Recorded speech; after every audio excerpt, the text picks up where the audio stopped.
Абдулла ибн Умардың мына бір айтқанына қараңыз. 14-15 ғасыр бұрын айтылған сөздер.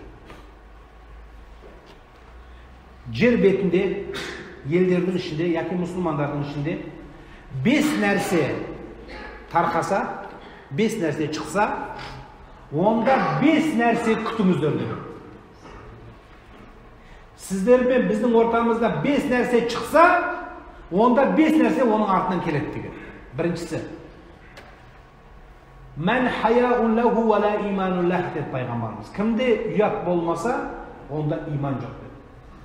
Еркек пен әйелден ұят кетсе, онда сендердің ата-бабаларың естімеген ауруларды күте беріңіздер деді.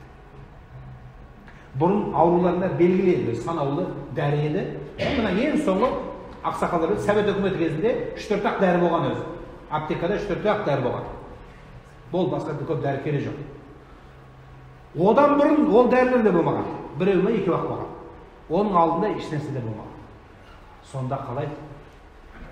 Сонда ол кезде ұят жоғары болған екен да. Ұят.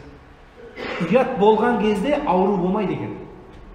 Ұяттық бізден кетті, қыздарымыз шешінді, еркектеріміз жалаңаштанды, ауыздан ақ ит кіріп, көк ит шықты, ата-анадан ұялмайтын болдық па? Аурудың түр-түрін күте беріңіздер деген екен. Бұл бір. Екіншісі, таразыдан жеу. Саудагерлердің алдағаны. Тараздан дегенде мынандай таразы елестемей қойыңыздар. Бензин құйғандар литрінен алып қалса, мата кесетіндер литрден матасын жеткізбей берсе, саудагерлер айыбын жасырып сатса, осылардың бәрі соның ішіне кіре береді, сауданың ішіне. Тараздан жеуге кіреді сол. Таразыдан жегенді көбейсе, адамдар таразыдан жегенді көбейсе, онда елдің ішінде ашаршылық пенен қымбатшылық болады деген. Абдулла ибн Умардың сөзі. Осыдан 15 ғасыр бұрын айтылған. Егер таразыдан жеу көбейсе, онда адамдар ашаршылық болады. Аш болмаса да аш көз болады деген. Аш болмауы мүмкін, бірақ аш көздік болады. Әке, бере бер, тоқтау болмайды. Бұл нәрсе көбейіп кетеді деген. Және сонымен бірге қымбатшылық артынан бірге ілесіп жүреді. Бұның арзан болған. Сиыр, малдың ең сорлысы Қазақта сиыр болған. Малдың сорлысы сиыр болған. Қазір сиырға ол жетпей қалды. Малдың өзі ең жек сорлысы сиыр болған. Қазақ сиырға онша құмар болмаған. Қой асығы болған, қой болған, жаңағы жылқысы болған, түйесі болған деген сияқты. Ал енді қараңыз. Бұл 15 ғасыр бұрын. Үшіншісі, бай бақуаттылар зекетін бермесе, онда жаңбыр жауғанды тоқтатады Аллах Тағала. Қысымыз қыстай, жазымыз, қанша жыл бұрын үлкен кісілерді естісеңіз, жазда өтетін болған. Қыста қыршылдатып қар басқан, жаздың күні көктемі көктемдей, жазы жаздай, бәрі өз уақытысында орнымен болған. Неден? Өйткені бай бақуаттылар жетім, жесір, жағдай жоқтан бәрін сүйреп арқасына алып жүрген. Мен неге берем дейді қазір біреуге айтсаңыз. Яки бере берем ба дейді. Немесе бермейді. Ал енді біз айтып жатырмыз ғой.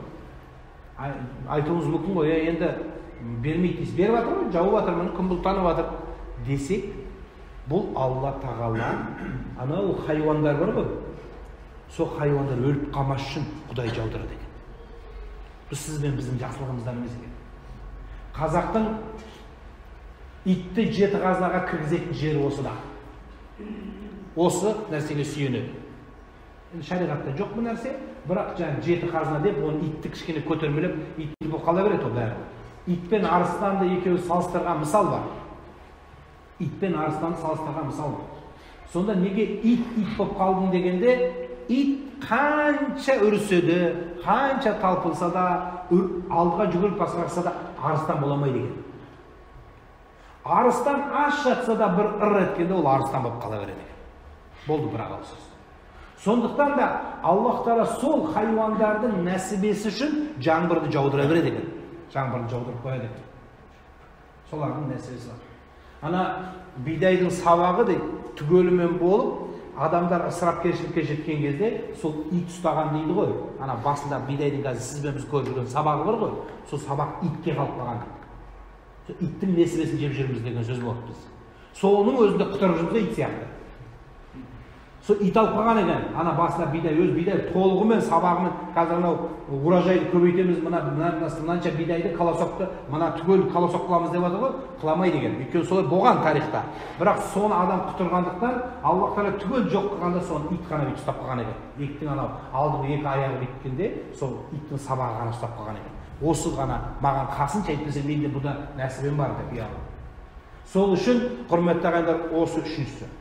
Төртіншісі 5 нәрсе келсе, 5 нәрсе артынан ілесетін нәрсенің бірі Аллах Тағала менен пайғамбарымыздың сүннетінен адамдар кетсе, онда адамдардың күші кетіп, бағанаға айтқан хадисімізге келдік, мен айналып, кәпірлер үстемдікке шығып кетеді. Мұсылман қанша көп болса да ештеңе істей алмайды. Қазір біз ештеңе істей алмай қалдық. Тек қана бүйтіп тұратын болдық болды. Амал жоқ. Сөйлесек немесе интернетте сөйлейміз, бүйтіп сыртынан бүйтіп деп айтатындар болды, бетке де айта алмай қалдық қой. Бетке келген кезде сіздікі дұрыс хоп деп қоямыз болды. Сонымен бітетіміз. Сонда оқы.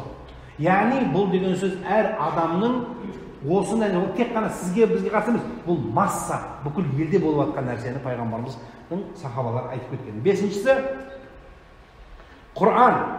Құран үкіміне қарсы болған кезде, Құран үкіміне қарсы болған кезімізде, онда біздің ортамызда дау, жанжал болмайтын нәрселерді қудалау, бірінің үстінен бірін қудалау, немесе бүйтіп түсіріп алып бірінің айыбын ашу, бір-бірін әшкерелеу көбейіп кетеді. Жарайды, үлкен кісілер қатын қалашта болса, мынандай бесіктен белі шықпаған балалар мұғалімдерін бүйтіп түсіріп әбейірін төгетін халге жеттік біз.